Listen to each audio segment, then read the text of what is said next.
Hello students, हम लोग discuss करेंगे अबाउट स्टैटिस्टिकल फिजिक्स। इसकी फर्स्ट यूनिट के बारे में। स्टैटिस्टिकल फिजिक्स की हम लोगों को ज़रूरत ही क्यों पड़ी? क्योंकि इससे पहले तुम लोगों ने फर्स्ट ईयर में क्लासिकल फिजिक्स के बारे में स्टडी किया था। क्लासिकल फिजिक्स मेरी वो है जो कि लार्ज साइज ऑफ पार्टिकल से डील करती है। ठीक है, जैसे कि हमें किसी पार्टिकल की मैक्रोस्कोपिक प्रॉपर्टीज़ के बारे में अगर स्टडी करना है तो उसके लिए हम लोग क्लासिकल फिजिक्स अप्लाई करेंगे। क्लासिकल फिजिक्स हमें बताती है कि about pressure, volume, temperature etcetera, इस तरह की मैक्रोस्कोपिक प्रॉपर्टीज़ के बारे में हमें बताती है। बट जब बात आती है उसकी माइक्रोस्कोपिक प्रॉपर्टीज़ की और माइक्रो साइज पार्टिकल्स की, तो उस टाइम पे क्लासिकल फिजिक्स उससे डील नहीं करती। उस सब के लिए हमें ज़रूरत पड़ी थी स्टैटिस्टिकल फिजिक्स की। इसके बाद फर्दर हम लोगों को स्टैटिस्टिकल फिजिक्स एक्चुअल में क्या है, तुम्हारा क्वांटम और क्लासिकल फिजिक्स के बीच का जो टाइम पीरियड है, बीच की जो प्रॉपर्टीज हमें स्टडी करनी होती है, वो हम स्टैटिस्टिकल फिजिक्स के अंदर स्टडी करते हैं। तो जब हमारे पास एक लार्ज नंबर ऑफ पार्टिकल्स हों और उनकी माइक्रोस्कोपिक प्रॉपर्टीज के साथ हमें डील करना हो, तो उस टाइम पे हम लोग स्टैटिस्टिकल फिजिक्स को अप्लाई करेंगे। तो स्टैटिस्टिकल फिजिक्स एक्चुअल में एक ब्रांच है फिजिक्स की जो कि डील करती है about the physical behaviour of A system composed of a very large number of particles. जितने ज्यादा लार्ज नंबर ऑफ पार्टिकल्स होंगे और उनके ऊपर हम लोग स्टैटिस्टिकल फिजिक्स को अप्लाई करेंगे तो उतना ही ज्यादा हमारा एक्यूरेट रिजल्ट आएगा। अगर हमारे नंबर ऑफ पार्टिकल्स कम है, लेस हैं, और उनके ऊपर अगर हम लोग स्टैटिस्टिकल फिजिक्स को अप्लाई करेंगे उतना ही लेस एक्यूरेट हमारा रिजल्ट आएगा। अब स्टैटिस्टिकल फिजिक्स के अंदर फर्दर हम लोग क्लासिकल स्टैटिस्टिक्स के अलावा जब आगे जाते हैं तो हम इसे डिवाइड करते हैं मैक्सवेल बोल्ट्जमैन स्टैटिस्टिक्स और बोज-आइंस्टाइन स्टैटिस्टिक्स और फर्मी डिराक स्टैटिस्टिक्स। ये तुम लोगों ने सेकंड यूनिट के अंदर रीड कर लिया होगा, तुम्हें रमेश सर ने पढ़ा दिया होगा। अब हम लोग बात करेंगे कि स्टैटिस्टिकल फिजिक्स के अंदर जो सिस्टम होते हैं, सबसे पहले हम लोग सिस्टम से स्टार्टिंग करते हैं। तो सिस्टम होते हैं मेरे दो टाइप के, माइक्रोस्कोपिक सिस्टम और macroscopic system. Microscopic system, A system which contains only a few particles called microscopic system, मतलब कि जिसके अंदर कुछ एक पार्टिकल्स होते हैं, ए फ्यू पार्टिकल्स, है ना। जैसे कि इलेक्ट्रॉन है, प्रोटॉन है, ए मॉलिक्यूल कंस्टिट्यूट ए माइक्रोस्कोपिक सिस्टम, मतलब इन सब से मिलके एक माइक्रोस्कोपिक सिस्टम बनता है। अब मैक्रोस्कोपिक सिस्टम की बात करते हैं, एक सिस्टम जिसके अंदर की very large number of particles होते हैं। जैसे कि अगर हम बात करें 1 gram mole of a substance contains 10⁻23 molecules in it, तो 10⁻23 मॉलिक्यूल्स, तो कितना लार्ज सिस्टम हुआ ना। तो ये क्या हुआ तुम्हारा macroscopic system. And A drop of water contains 10⁻20 molecules, 10⁻20 molecules, तो ये क्या हुआ तुम्हारा example of A macroscopic system. ठीक है, अब बात करेंगे हम लोग फर्दर सिस्टम के बाद में कि क्या क्या चीजें होती हैं। सबसे पहले है ट्रायल। ट्रायल क्या होती है? जब भी हम कोई एक्सपेरिमेंट परफॉर्म करते हैं तो जो परफॉर्मेंस होती है एक्सपेरिमेंट को परफॉर्म करने की और डाटा को कलेक्ट करने की, उससे वो क्या होगा तुम्हारा trial. The performance of an experiment for collecting data is called trial. ठीक है, इवेंट, जो तुम लोगों ने वो एक्सपेरिमेंट किया उसका जो भी कुछ आउटकम आया, जो भी कुछ रिजल्ट आया, वो हुआ तुम्हारा event. The result of an experiment is called an event. अब हम लोग इसके एग्जाम्पल को डिस्कस करते हैं। सबसे पहले if we toss a coin, अगर हम लोगों ने एक कॉइन को टॉस किया, उसके अंदर हेड अप आएगा या टेल अप आएगा हमें नहीं पता, हम जस्ट कॉइन को टॉस कर रहे हैं। तो जो टॉसिंग ऑफ कॉइन हुआ, ये हुआ तुम्हारा ट्रायल। ठीक है, और उसके बाद जो इसका रिजल्ट आया, आइदर कम्स हेड अप और tail up, that is the event. तो क्या हुआ, कॉइन टॉस करना तो हुआ तुम्हारा ट्रायल, और इसका जो रिजल्ट आया, या तो तुम्हें मिला हेड अप या तुम्हें मिला टेल अप, तो ये क्या हुआ तुम्हारा इवेंट। ठीक है, सिमिलरली अगर एक बेबी बर्थ ले रहा है, during the birth of A baby हमें नहीं पता कि हमें मेल चाइल्ड मिलेगा या फीमेल चाइल्ड मिलेगा, नहीं पता। तो वो जो ये क्या है तुम्हारा, ये है एक trial and getting a male child और फीमेल चाइल्ड, ये क्या हुआ तुम्हारा उसका रिजल्ट, तो ये क्या हुआ तुम्हारा event. Similarly equally likely events, further हम लोग बात करते हैं अब इक्वली लाइकली इवेंट्स की। The events are equally likely when none of them will occur in preference of other, मतलब कि कोई भी एक है जो वो दूसरे की प्रेफरेंस में ना अकर करे, ठीक है। If you toss a coin it may show head up, वही बात है, या तो हेड अप शो करेगा या टेल अप शो करेगा। वी आर नॉट श्योर, हमें नहीं पता कि हमें हेड अप ही मिलेगा या टेल अप ही मिलेगा। इन दोनों के इक्वली चांसेस हैं आने के, अगर हम कॉइन को टॉस करते हैं तो ये क्या हुए तुम्हारे दोनों इवेंट्स इक्वली लाइकली इवेंट्स हुए, मतलब कि जो एक तुम्हारा जो अक्कर हुआ दूसरे की प्रेफरेंस में अक्कर नहीं हुआ, दोनों के इक्वली लाइकली चांस हुए। अब बात करेंगे हम लोग फेवरेबल इवेंट्स की। ट्रायल क्या है, जो हम एक्सपेरिमेंट परफॉर्म कर रहे हैं। The result of A trial which ensures the occurrence of a particular outcome is called favourable event, जो कि हम एंश्योर कराता है एक पर्टिकुलर आउटकम के बारे में कि हाँ हमें यही मिलेगा इस एक्सपेरिमेंट को करने के बाद, तो वो क्या हुआ तुम्हारा फेवरेबल इवेंट हुआ। जैसे कि during the birth of A baby, अगर हम लेके चले कि birth of A male child क्या है हमारी फेवरेबल इवेंट है, तो birth of the female child क्या होगी हमारी अनफेवरेबल इवेंट होगा, ठीक है। अब उसके बाद बात करेंगे हम लोग म्यूचुअली एक्सक्लूसिव इवेंट्स के बारे में। These events cannot occur simultaneously, दो इवेंट्स हमारे कभी भी साइमल्टेनियसली अक्कर नहीं कर सकते। साइमल्टेनियसली का मतलब एक ही टाइम पे, ठीक है। The occurrence of one causes the non occurrence of other, अगर एक अक्कर हुआ है तो वो कॉज करेगी कि दूसरा अक्कर नहीं हो रहा। जैसे कि हम लोगों ने वही एग्जांपल हमारा एक कॉइन को टॉस किया, इसके अंदर हमें मिला या तो हेड अप या टेल अप, एक टाइम पे तो एक ही आएगा, या तो हेड अप आएगा या टेल अप आएगा। अगर हेड अप आ गया तो टेल नहीं आएगा, टेल आ गया तो हेड नहीं आएगा, and that are the mutually exclusive events. आई बात समझ। अब इसके बाद इंडिपेंडेंट और डिपेंडेंट इवेंट्स। दो इवेंट्स हमारे इंडिपेंडेंट होंगे अगर उनकी अकरेंस एक दूसरे को अफेक्ट नहीं करेगी, और अगर एक इवेंट की अकरेंस दूसरे इवेंट की अकरेंस को अफेक्ट कर रही है तो वो क्या होगा तुम्हारा dependent events. Two events are said to be independent if the occurrence of one event does not affect the occurrence of other event, एक की अकरेंस दूसरे की अकरेंस को अफेक्ट नहीं कर रही। But if the occurrence of one event affects the occurrence of other then these are called dependent events, तो इनको क्या कहेंगे हम लोग डिपेंडेंट इवेंट्स, ठीक है। इसी के बारे में अब हम लोग डिस्कस करते हैं। अभी हम लोगों ने क्या किया, इस टाइम पे हम लोगों ने दो कॉइन ले लिए एक साथ, हमने दो कॉइन लिए, दोनों को एक साथ टॉस कर दिया साइमल्टेनियसली। एक के ऊपर चाहे हेड आए या टेल आए हमें नहीं पता, दूसरे के ऊपर भी चाहे हेड आए या टेल आए नहीं पता, लेकिन जो एक के ऊपर जो रिजल्ट आया है वो दूसरे कॉइन के रिजल्ट को अफेक्ट नहीं कर रहा, तो ये इवेंट्स क्या हुए तुम्हारे इंडिपेंडेंट इवेंट्स। और अगर हम एक ही कॉइन को, सिंगल कॉइन को दो टाइम्स टॉस करें, फर्स्ट टाइम जब हम लोगों ने उसे टॉस किया, थ्रो किया, तो हमें मिला हेड, और सेकंड थ्रो में हमें मिला टेल, तो ये क्या हुए तुम्हारे डिपेंडेंट इवेंट्स। क्योंकि अगर फर्स्ट थ्रो में तुम्हारा हेड आ गया तो मतलब कि उसके ऊपर टेल नहीं आ सकता, और सेकंड थ्रो में अगर टेल आ गया तो उसके ऊपर हेड नहीं आ सकता, उसने एक दूसरे की अकरेंस को अफेक्ट किया ना, तो ये क्या हुए तुम्हारे डिपेंडेंट इवेंट्स। अब बात करेंगे हम लोग सैंपल स्पेस की। सैंपल स्पेस क्या है कि जितनी भी हमारी पॉसिबल आउटकम्स होती हैं एक एक्सपेरिमेंट की, उसे क्या कहेंगे हम लोग sample space. All the possible outcomes of an experiment is called sample space. जैसे कि यही बात हम लोग एक कॉइन को अगर टॉस कर रहे हैं, कॉइन को जब टॉस करेंगे तो उसके अंदर दो पॉसिबिलिटीज हैं, आइदर हेड और टेल, तो कॉइन का सैंपल स्पेस क्या हुआ 2।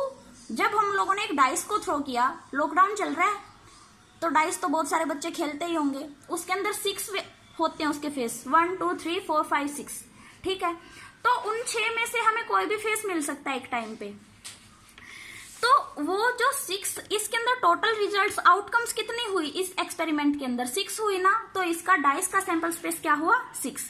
अब उसके बाद परमुटेशन और कॉम्बिनेशन के बारे में बात करेंगे। Different arrangements that can be made out of a given number of things by taking some or all of them at a time are called permutation. जो डिफरेंट अरेंजमेंट्स होती हैं, जो हम लोग बनाते हैं, डिफरेंट अरेंजमेंट जो हम लोग करते हैं, हमारे पास अगर एक नंबर ऑफ थिंग्स हैं, उनमें से कुछ एक या सारी के सारी थिंग्स को एक ही टाइम पे लेके हम जो उनसे डिफरेंट अरेंजमेंट्स करेंगे उसको हम लोग क्या बोलेंगे, परमुटेशन। ठीक है, if we have n things, हमारे पास क्या है, total number of n things हैं, and we are arranging r at a time, उनमें से हम लोग r को सिलेक्ट कर रहे हैं एक टाइम पे और उनको अरेंज कर रहे हैं, तो हम परमुटेशन को डिनोट करेंगे सिंबल p से, NPR। n is the total number of things, p for permutation and r is the things that we are selected at a time। ठीक है, तो p of nr, तो NPR is equal to n factorial by n minus r factorial। Factorial को तो open करना सबको आता ही है, टिल 1 जाएगा, n factorial is equal to n into n minus 1, n minus 2 up to so on 3 cross 2 cross 1, n minus r factorial is equal to n minus r, subtract 1 by 1, n minus r minus 1 up to so on 3 cross 2 cross 1। ठीक है, ये क्या है तुम्हारा, permutation को represent करने का, क्या हुआ, n factorial by n minus r factorial. The different selection and groups, अब हम लोग बात करेंगे कॉम्बिनेशन के बारे में। The different selection and groups that can be made out of a given number of things by taking some or all of them at a time is called combination. Permutation में हम लोगों ने क्या किया था, चीजों को सिलेक्ट किया था, कुछ ली या ज्यादा सारी ली, सारी की सारी चीजें लिया, उनमें से कुछ ली और उनको आपस में अरेंज किया था। कॉम्बिनेशन में हम क्या करेंगे, चीजों को सिलेक्ट करेंगे और उनका जस्ट ग्रुप बनाएंगे। तो जो डिफरेंट ग्रुप्स हम लोग बनाएंगे, different selection and groups that can be made, हम बनाएंगे ए नंबर ऑफ थिंग्स से, वो क्या होगा हमारा कॉम्बिनेशन। अगर हमारे पास n नंबर ऑफ थिंग्स हैं, सिमिलर एग्जांपल हम लोग लेके चलेंगे कॉम्बिनेशन के लिए। अगर हमारे पास n नंबर ऑफ थिंग्स हैं, then taken r at a time, हम उनमें से r एक टाइम पे ले रहे हैं, then combination is denoted by NCR, n representing the total number of things, c representing the combination symbol and r representing the r number of things that we are selected at a time. ठीक है, तो NCR and it is denoted by n factorial upon r factorial into n minus r factorial।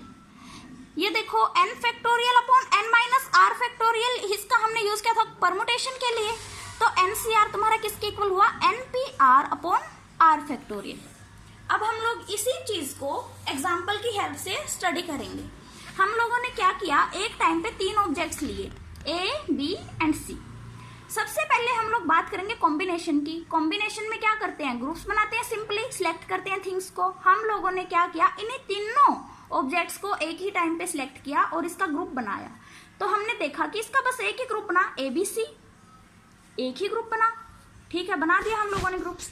अब हम लोग इसकी arrangement करके देखेंगे कि इसके अंदर से अरेंजमेंट्स कितनी आ रही है।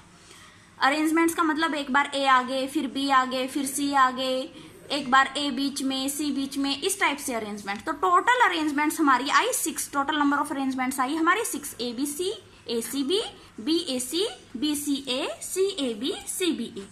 ठीक है, अगर इन्हीं 3 ऑब्जेक्ट्स में से हम लोग 2 को एक टाइम पे सिलेक्ट करें तो हमारे पास टोटल ग्रुप बनेंगे 3, AB, AC और BC। ठीक है, और इस टाइम पे जो टोटल नंबर ऑफ अरेंजमेंट्स होंगी वो हम लोग देखेंगे कि कितनी बनेंगी। वो बनेंगी हमारी 6 ही बनेंगी इस टाइम भी। वो कैसे, AB, B आगे आ जाएगा, BA, BC, CB, AC, CA। तो टोटल कितनी अरेंजमेंट्स हुई हमारी 6। आया बात समझ कि कॉम्बिनेशन और परमुटेशन के अंदर क्या डिफरेंस है। ठीक है, अब एक एग्जांपल लेते हैं हम लोग। जैसे कि हमारे पास if we have 4 different objects A, B, C and D, then in how many ways we can select and arrange. इनको कितने वेज से हम लोग सिलेक्ट कर सकते हैं और अरेंज कर सकते हैं। देखो, सिलेक्शन भी आ गया और अरेंजमेंट भी आ गई। परमुटेशन एंड कॉम्बिनेशन दोनों का यूज करेंगे। सिलेक्शन के लिए हम लोग यूज करेंगे परमुटेशन का, परमुटेशन NPR, सिलेक्शन के लिए हम लोग यूज करेंगे कॉम्बिनेशन का, और अरेंजमेंट के लिए हम लोग यूज करेंगे परमुटेशन का। तो अरेंजमेंट्स के लिए हम लोग यूज करेंगे NPR, दैट इज एक टाइम पे हम लोग इन 4 में से 2 ऑब्जेक्ट्स को सिलेक्ट कर रहे हैं। ठीक है, then in how many ways 2 can be selected and arrange. इन 4 में से हमें 2 को सिलेक्ट करना है और अरेंज करना है। NPR 4P2 4 factorial upon 4 minus 2 factorial. इसको ओपन किया तो हमारे पास आया 12 कि हम लोग इन 4 ऑब्जेक्ट्स में से अगर 2 को एक टाइम पे सिलेक्ट करें तो हम उसे टोटल 12 वेज से अरेंज कर सकते हैं, आगे पीछे करके उनके पोजीशंस को चेंज करके। AB AC AD BA BC BD। एक टाइम पे मैंने क्या किया, A को आगे ले लिया और सारे ऑब्जेक्ट्स बार बार से इसके पास आ गए। उसके बाद मैंने क्या किया, B को आगे ले लिया, सारे ऑब्जेक्ट्स बार बार से इसके पास आ गए। थर्ड टाइम मैंने क्या किया, C को आगे ले लिया, सारे ऑब्जेक्ट्स इसके बाद इसके साथ आ गए। फिर लास्ट टाइम मैंने क्या किया, D को आगे ले लिया और ABC इसके साथ आ गए। तो टोटल अरेंजमेंट्स हमारी हो गई 12। अगर हम इसी को इन how many ways 2 can be selected at a time, हम इनमें से दो को अगर सिलेक्ट करें तो कितने वेज से सिलेक्ट कर सकते हैं। अब हम लोग यूज करेंगे फॉर सिलेक्शन कॉम्बिनेशन का NCR 4C2 4 factorial upon 2 factorial 4 minus 2 factorial, that is n factorial upon r factorial into n minus r factorial. r क्या है हमारा 2 है। इसको ओपन किया फैक्टोरियल का, हमारे पास रिजल्ट आया 6 वेज से मतलब कि हम लोग इसे सिलेक्ट कर सकते हैं। अब हमें अरेंज नहीं करना, जस्ट सिलेक्ट करना है 2 ऑब्जेक्ट्स को एक टाइम पे। तो मेरे ऑब्जेक्ट्स आए AB AC AD BC BD CD, 2 objects एक टाइम पे आ गए। अब वही बात है, अगर हम इसे अरेंजमेंट देखेंगे टोटल तो 6 के अब 12 बन जाएगी। कैसे, अब हम BA CA DA CB BD DC, तो टोटल 6 ये हुई, 6 ये हो गई, तो टोटल कितनी हुई 12। तो 12 अरेंजमेंट्स तुम्हारे ऊपर आ चुकी थी और ये 6 क्या हो गए, तुम्हारे ग्रुप्स आ गए। ठीक है, अब उसके बाद हम लोग बात करेंगे probability can be defined as the ratio of number of favourable ways in which the event occurs to the total number of possible ways T। मतलब कि जो हमारे फेवरेबल वेज होंगे जिनके अंदर कि हमारा इवेंट अक्कर हुआ है, to the total number of possible ways जिनके अंदर वो हो सकता था। ठीक है, जैसे कि हम लोगों ने किसी इवेंट को परफॉर्म किया और ऐसा हुआ कि उनमें x जो टाइम्स हमारा जो इवेंट है x टाइम्स वो फेवरेबल वेज आया और y टाइम्स वो फेल हो गया। ठीक है, x टाइम्स तो फेवरेबल वेज आए और y टाइम्स वो फेल हो गया। तो अब उसके बाद probability of occurrence of event, favourable ways आने की, इवेंट के अक्कर होने की प्रोबेबिलिटी क्या होगी तुम्हारी, x by x plus Y. x plus Y क्या होगा, total number of ways favourable मतलब कि अक्कर हुआ जो इवेंट और अक्कर नहीं हुआ, फेल हुआ, तो टोटल होगा, ये एडिशन हुआ तो ये क्या हुआ तुम्हारा टोटल नंबर ऑफ वेज, तो x by x plus Y. ठीक है, similarly probability of non occurrence मतलब कि फेलिंग ऑफ द इवेंट, कितनी बार फेल हुआ इवेंट, y टाइम्स फेल हुआ ना, तो y by x plus Y. आगे बात समझ।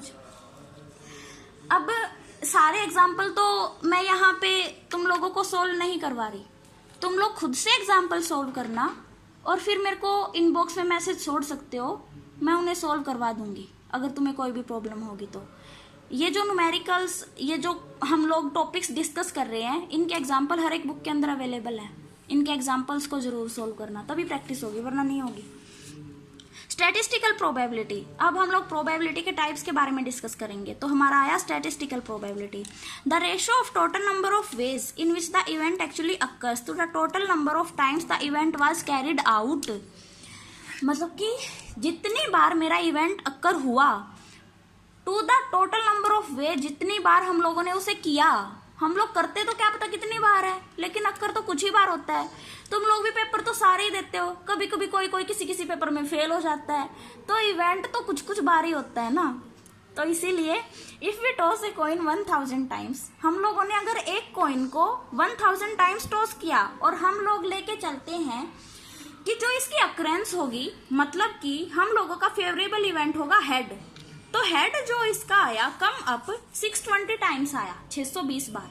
ठीक है, तो statistical probability for head coming up is equal to 620 by 1000।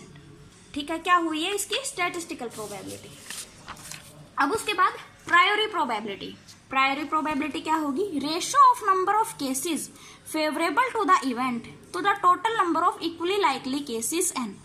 मतलब कि ratio of number of cases favourable to the event, favourable जो केसेस होंगे इवेंट के, to the total number of equally likely cases. Equally likely cases हम लोगों ने discuss किया था, जब एक कॉइन को थ्रो करेंगे तो उसके इक्वली लाइकली केसेस क्या होंगे 2, डाइस को थ्रो करेंगे तो उसके इक्वली लाइकली केसेस क्या होंगे 6, वही यहाँ पे करना है। तो n क्या है तुम्हारा फेवरेबल नंबर ऑफ वेज, और टोटल एन क्या है, कैपिटल एन सॉरी, ये क्या है तुम्हारा equally likely cases, total equally likely cases. अब हम लोग डिस्कस करेंगे इसके बारे में। अगर हम लोगों ने एक डाइस को थ्रो किया जिसके कि 6 फेसेस है, डाइस के 6 ही होते हैं, then there are it 6 equally likely possible ways. 6 equally likely possible है, तुम लोगों को नहीं पता, तुम्हें 1 आएगा, 2 आएगा, 6 आएगा, 4 आएगा, 5 आएगा, कुछ नहीं पता। तो इनमें से कोई भी एक फेस कमिंग अप होगा, कोई भी एक फेस तुम्हें मिलेगा। Then the priori probability for any face showing up is 1/6, है ना। ये क्या है तुम्हारे total number of equally likely cases, और 1 क्या है कि तुम्हें एक फेस मिला, ठीक है, फेवरेबल इवेंट। अब उसके बाद if we toss a coin, अगर हम लोगों ने कॉइन को टॉस किया, then it may fall either head up और टेल अप, है ना। Then there are 2 equally likely possible ways, 2 equally likely possible ways हुए इसके। Priori probability for getting head up की प्रोबेबिलिटी क्या होगी 1/2। सिमिलरली टेल अप की भी प्रोबेबिलिटी क्या होगी 1/2। इसी एग्जाम्पल को एक बार और हम लोग डिस्कस करेंगे, बट अब हम लोग इसको डिस्कस करेंगे एक दूसरे वे में। हम लोग ये कहना चाहते हैं कि एक टाइम हमारा ऐसा होगा कि जब स्टैटिस्टिकल प्रोबेबिलिटी प्रायोरी प्रोबेबिलिटी की वैल्यू के इक्वल होगी। ऐसा कब होगा, अगर हमें किसी भी इवेंट को large number of times perform करते हैं। एक एग्जांपल लेते हैं, सपोज कि मैंने फॉल किया, एक कॉइन को टॉस किया और वो कॉइन मेरा फॉल हुआ हेड अप से, तो उसकी स्टैटिस्टिकल प्रोबेबिलिटी, जैसा कि तुम लोगों ने डेफिनेशन में पढ़ा था, स्टैटिस्टिकल प्रोबेबिलिटी क्या थी, ratio of total number of ways in which the event actually occurs. Actually occurs का मतलब क्या है, हमें हेड चाहिए था, हेड आ गया, टेल चाहिए था तो टेल आ गया, अगर हेड चाहिए टेल आए तो नहीं, ठीक है। तो the total number of times the event was carried out, ठीक है। तो अब हम लोगों ने क्या किया, एक कॉइन को टॉस किया, उसके अंदर हेड कम्स अप हुआ है, तो हेड की कम्स अप की प्रोबेबिलिटी क्या होगी, स्टैटिस्टिकल प्रोबेबिलिटी 1/1, ठीक है। हम लोगों ने एक बार कॉइन को टॉस किया, टोटल नंबर ऑफ टाइम्स तक इवेंट वाज परफॉर्म्ड, रेशो था, तो एक बार तो इवेंट को उसको कॉइन को टॉस किया और एक बार आया मेरा हेड, तो टोटल वैल्यू क्या आई इसकी 1। टेल अप आने की स्टैटिस्टिकल प्रोबेबिलिटी क्या आई, टेल तो मेरा आया ही नहीं, मैंने कॉइन को एक बार टॉस किया और मेरा हेड आया, तो टेल की वैल्यू क्या हुई, ऊपर 0 फेवरेबल वेज की, और ये नीचे क्या आया मेरा 1, एक बार इवेंट को परफॉर्म किया ना, तो टोटल टेल अप की प्रोबेबिलिटी क्या आई 0। तो अब उसके बाद में द प्रायोरी प्रोबेबिलिटी, बट इसी केस में प्रायोरी प्रोबेबिलिटी क्या हुई, मेरे दोनों टाइम में सेम आई, हेड की भी प्रोबेबिलिटी और टेल की भी। क्या होती है ये, favourable event to the mutually exclusive cases, तो 1/2 दैट इज इक्वल टू 0.5। अगर हम अब ये बात कर रहे थे हम लोग कि ये दोनों प्रोबेबिलिटीज इक्वल हो सकती हैं अगर हम बहुत ज्यादा बार किसी इवेंट को परफॉर्म करेंगे। अगर हम इसी कॉइन को 6000 टाइम्स 6000 टाइम्स टॉस करते हैं और हमें हेड अप मिल रहा है 2960 टाइम्स और टेल अप मिल रहा है 3040 times, then the statistical probability for getting head up event is 2960 upon 6000। जितनी बार वो एक्सपेरिमेंट परफॉर्म किया और जितनी बार हमें रिजल्ट मिला, तो 0.493 आई इसकी वैल्यू, और टेल अप के लिए 3040 times upon 6000 is equal to 0.506। These are very nearly equal to 0.5, that is priori probability. Thus we can conclude that statistical probability can be equal to priori probability if the events are made to occur for a very large number of times up to infinity.